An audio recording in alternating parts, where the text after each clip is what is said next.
సమో దేవో న భూతో న భవిష్యతి. జై శ్రీమన్నారాయణ. ఓం నమో వెంకటేశాయ. ప్రియ భగవద్ బంధువులారా, పత్రికా సోదరులందరికీ కూడా స్వర్ణగిరి క్షేత్రానికి స్వాగత కుసుమాంజలి తెలియజేస్తున్నాను. ఇలవైకుంఠనాథుడు భూలోక వైకుంఠ క్షేత్రమైనటువంటి స్వర్ణగిరి శ్రీ వెంకటేశ్వర స్వామి వారి యొక్క దివ్య దేవస్థానంలో జనవరి 10వ తారీఖు నుండి 19వ తారీఖు వరకు 10 రోజుల పాటు వైకుంఠ ఏకాదశి ఉత్సవములు అంగరంగ వైభవంగా కడు రమణీయంగా ప్రప్రథమంగా మొదటిసారిగా చాలా చక్కగా మనం నిర్వహించుకోబోతున్నాము. వైకుంఠ ఏకాదశి, దీనికే మరో పేరు ముక్కోటి ఏకాదశి అని మనం పిలుచుకుంటాము. భగవంతుడు గత 6 నెలలుగా ఈ దక్షిణాయన సమయంలో శయ్యం అంటే నిద్రిస్తూ ఉంటాడు. ఈ 6 నెలల పాటు కూడా వైకుంఠంలో నిద్రిస్తూ ఉన్న సమయంలో ఆ యొక్క అసురులు రాక్షస సంహారం అనంతరం 33 కోట్ల మంది దేవతలు కూడా వైకుంఠ ద్వారాల దగ్గరికి వెళ్ళి సప్త ప్రాకార మధ్య నివాసీనామన్నట్టుగా 7 ద్వారాల అవతల ఆ ఉత్తర ద్వారం దగ్గర 33 కోట్ల మంది దేవతలు స్వామి దర్శనార్థం వేచి ఉంటారట. ఈ పుష్యమాసంలో వచ్చేటువంటి తొలి ఏకాదశి స్వామివారికి ఉత్థాన వైకుంఠ ఏకాదశి అని పిలుచుకుంటారు. ఈ రోజున స్వామివారు 33 కోట్ల మంది దేవతలందరికీ కూడా ఉత్తర ద్వారం నుండి లోపలికి తీసుకువెళ్ళి మోక్షాన్ని ప్రసాదించారని చెప్పి మనకు ఆగమ శాస్త్రం అంతా కూడా తెలియజేస్తుంది. ఈ వైకుంఠ ఏకాదశి ముక్కోటి ఏకాదశి రోజున ఎవరైతే స్వామివారిని దర్శనం చేసుకుంటారో పునర్జన్మ నవిద్యతే, మళ్ళీ జన్మతో లేకుండా సాక్షాత్ వైకుంఠనాథుడైనటువంటి ఆ మహావిష్ణువు స్వర్ణగిరి వెంకటేశ్వర స్వామి పాదాల చెంత ఉంటారని చెప్పి మనకు శాస్త్రం కూడా తెలుపుతున్నది. అలాంటి ఈ ఉత్సవాలన్నింటినీ కూడా మన స్వర్ణగిరి క్షేత్రంలో చాలా చక్కగా జనవరి 10వ తారీఖు నుండి 19వ తారీఖు వరకు 10 రోజులు అలంకార ప్రియో విష్ణుమూర్తికి అలంకారం అనేది చాలా విశేషంగా ఉంటుంది. అలాంటి ఆ విష్ణుమూర్తి యొక్క అలంకారాలన్నింటినీ కూడా ఇక్కడ ఏర్పాటు చేసుకొని ఇలా వైకుంఠనాథుడైనటువంటి వెంకటేశ్వర స్వామిని భూలోక వైకుంఠంగా స్వామి పుష్కరిణి తడి, ఆ పుష్కరిణిలో జలనారాయణుడిలో దశావతార రూపంగా స్వామివారిని మనం రేపటి నుంచి 10 రోజుల పాటు అంగరంగ వైభవంగా మనం ఈ యొక్క అలంకారాలన్నింటినీ దర్శనం చేసుకోబోతున్నాము. కావున 50 మంది భక్త మహాశయులందరూ కూడా బ్రహ్మాండ నాయకుడికి జరిగేటువంటి ఈ వైకుంఠ ఏకాదశి ఉత్సవాలు, అలాగే ఈ 10 రోజుల పాటు మన స్వర్ణగిరి క్షేత్రంలో స్వామివారికి అధ్యయనోత్సవాలు, నమ్మాళ్ళ పరంపరోత్సవం అంటే 4000 దివ్య ప్రబంధము అని చెప్పి స్వామివారికి ఇష్టమైనటువంటి ఇతిహాసాలలో ఒకటి. అలాంటి దివ్య ప్రబంధ 4000 పాసురాలు శ్లోకాలన్నింటినీ కూడా చదివి చిట్ట చివరికి నమ్మాళ్ళవారు, మనందరికీ తెలుసు ఆళ్వార్ సన్నిధిలో చాలా చక్కగా నమ్మాళ్ళవారిని మనం వేరుచేపు చేసుకున్నాము. ఆ నమ్మాళ్ళవారిని భగవంతుడు ఎలా ఉంటాడో మనకు తెలియపరిచిన వ్యక్తే నమ్మాళ్ళవారు. వైకుంఠానికి వెళ్ళి పరమపద శోభానికి వెళ్ళి స్వామి ఇలా ఉన్నాడు, శంఖ చక్రాలను ధరింప చేసుకొని ఉన్నాడు, పాదాల దగ్గర లక్ష్మీదేవి సాక్షాత్ పద్మావతి అమ్మవారు కొలువు తీరి ఉన్నారు అని చెప్పి మనకు తెలిపిన వ్యక్తే నమ్మాళ్ళవారు. అలాంటి నమ్మాళ్ళవారి యొక్క పరమపద ఉత్సవం, అలాగే 13వ తారీఖు నాడు ధనుర్మాస ఉత్సవాలు పరిసమాప్తిని పురస్కరించుకొని అస్మదాచార్యులు శ్రీ శ్రీ శ్రీ చిరజీర స్వామి వారి యొక్క ప్రత్యక్ష పర్యవేక్షణలో వారి సూచనల మేరకు గోదా రంగనాథుల కళ్యాణ మహోత్సవాన్ని కూడా మనం నిర్వహించుకోబోతున్నాము వైభవోత్సవం. కావున ఈ 10 రోజులు ఈ మన స్వర్ణగిరి క్షేత్రంలో వివిధ రకాల ఉత్సవాలన్నింటినీ కూడా మన ఆలయ వ్యవస్థాపక నిర్మాణ ధర్మకర్త అయినటువంటి శ్రీమాన్ మానేపల్లి రామారావు గారి యొక్క ఆధ్వర్యంలో, అలాగే శ్రీమాన్ మానేపల్లి మురళీకృష్ణ గారు, అలాగే మానేపల్లి గోపికృష్ణ గారి యొక్క ఆధ్వర్యంలో చాలా చక్కగా మనం నిర్వహించుకోబోతున్నాము.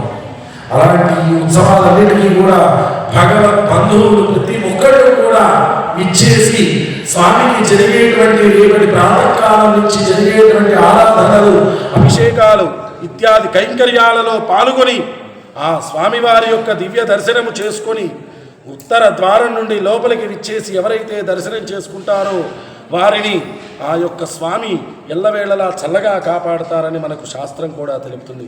అదేవిధంగా ఈ యొక్క భూలోక వైకుంఠ క్షేత్రమైనటువంటి స్వర్ణగిరిని వివిధ రకాల పుష్పాలతోటి, చెంపక, జాజి, పున్నాగాది పుష్పాలతోటి అలంకృతంగా తయారు చేసి స్వామివారి యొక్క దర్శనాన్ని మనకి ఇవ్వబోతున్నారు ఆలయ నిర్మాణకర్తలు.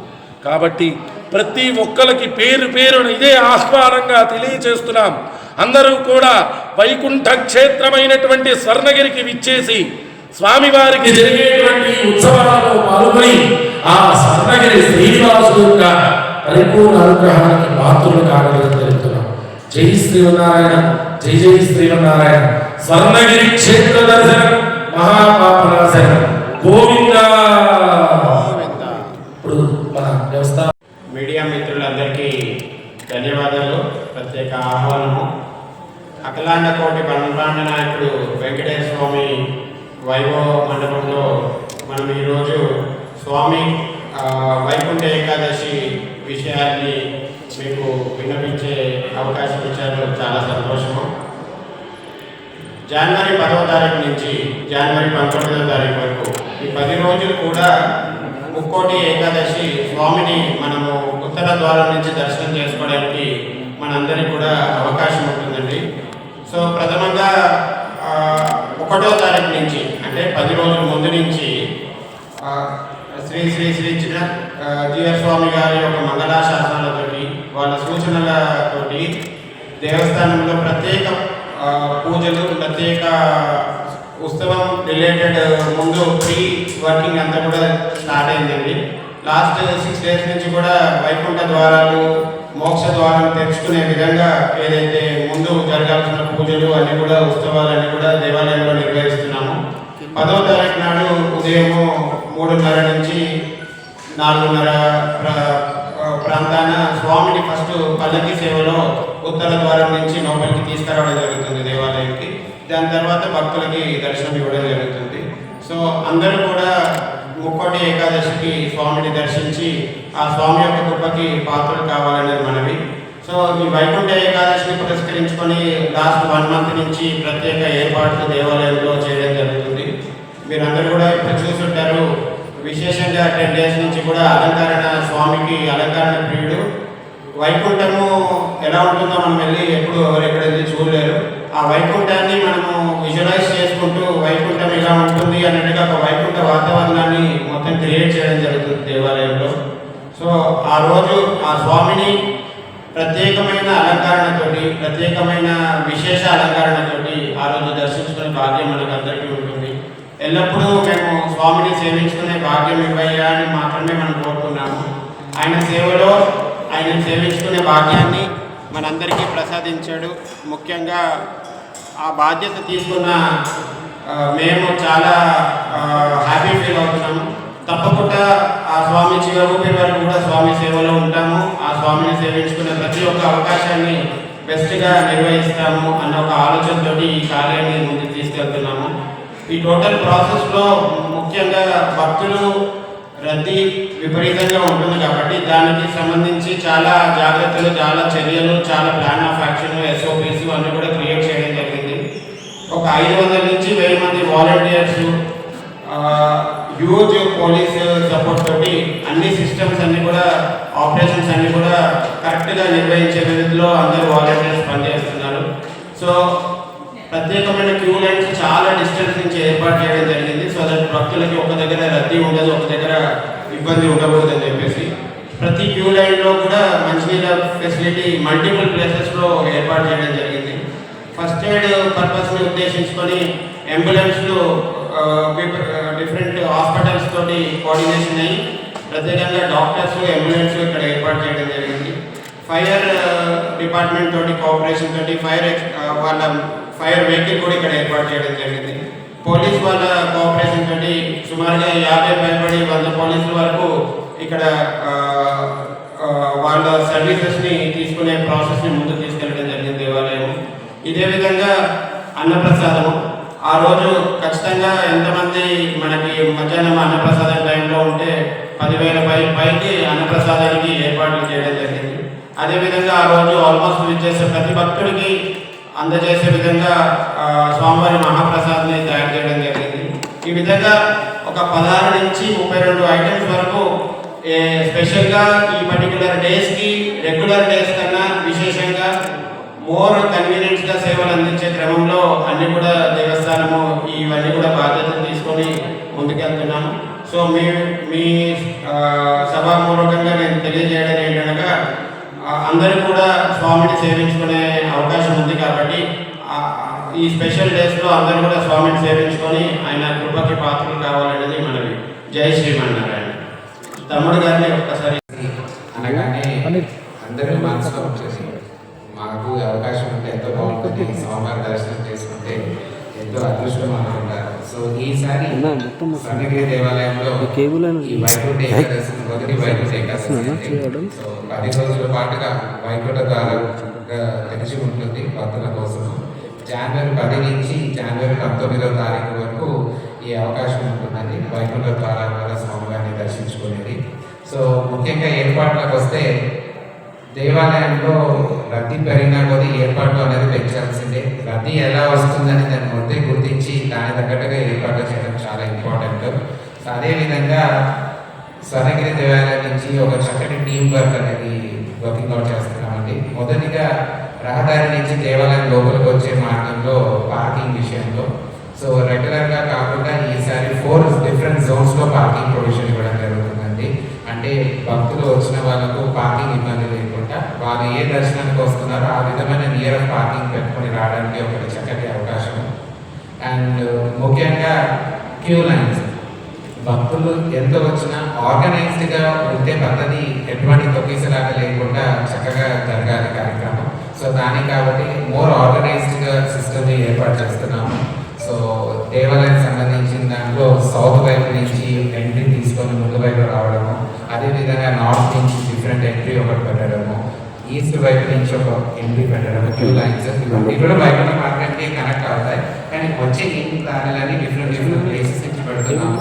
ఎందుకంటే ఒకే దగ్గర నుంచి ఎక్కువ రద్దీ అనే రూట్లో కూడా ఉంటుందని.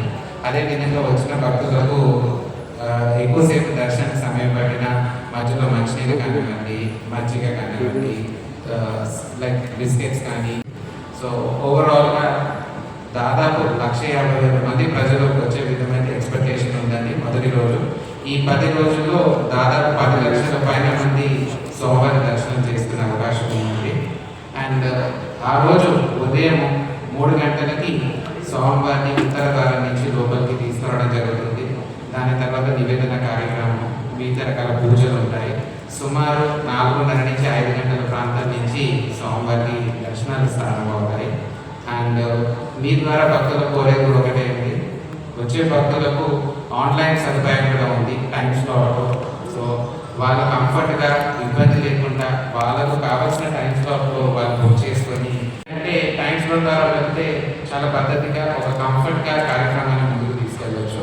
సో మీ ద్వారా అందరికీ కోరేది ఒకటే, అన్నీ కూడా ఆన్లైన్లో స్వర్ణగిరి టెంపుల్.com వెబ్సైట్లో అన్ని విషయాలు పొందపరిచారు. టైం స్లాట్ విధంగా టికెట్స్ కూడా అవైలబుల్ ఉన్నాయి. సో దాని ద్వారా దర్శన పాస్ బుక్ చేసుకొని రావడం అనేది జరిగితే ఇంకా మంచిది. అదేవిధంగా ఇక్కడ భక్తులకు కావాల్సిన సేవలకు సంబంధించిన ఇన్ఫర్మేషన్ కానివ్వండి డిఫరెంట్ జోన్స్లో కౌంటర్స్ ఏర్పాటు చేయడం జరిగింది. సో ఈ పాసెస్ కానీ టైం స్లాట్ విధంగా తీసుకోవడానికి ఒకే దగ్గర కాకుండా 4 డిఫరెంట్ ప్లేసెస్లో ఈ బుకింగ్ సెంటర్స్ ఏర్పాటు చేయడం జరిగింది. సో ఓవరాల్గా అన్ని ఏర్పాట్లు కూడా ఒక చక్కగా ఒక పద్ధతి ప్రకారంగా ఎటువంటి ఇబ్బంది లేకుండా ఎమర్జెన్సీ ఎగ్జిట్స్ కానివ్వండి అన్నీ కూడా ఏర్పాటు చేయడము. అండ్ ముఖ్యంగా మెడికల్ సపోర్ట్తో so things are all getting organised. చాలా సంతోషము. సో మేము కోరేది కూడా ఒకటే, ఈ 10 రోజులు భక్తులు అందరూ కూడా ఆనందంగా స్వామివారి దర్శనానికి రావాలని కోరుకుంటున్నాం. బుక్ చేసిన అవకాశం ఉందండి. అంటే 1 గంట పరిమితి వరకు ఆన్లైన్ ఇచ్చాము ఆప్షన్. సో దట్ ఆ టైం వరకు వస్తే పార్కింగ్లో కూడా ఇబ్బంది ఉండదు, పార్కింగ్ టైం స్లాట్ కూడా ఉంటుంది. అదేవిధంగా దర్శనం కూడా ఎక్కువ ఇబ్బంది లేకుండా టైం స్లాట్ ప్రకారంగా వచ్చి మూవ్ చేసుకునే ఆప్షన్ ఉంటుంది. సో దేవస్థానం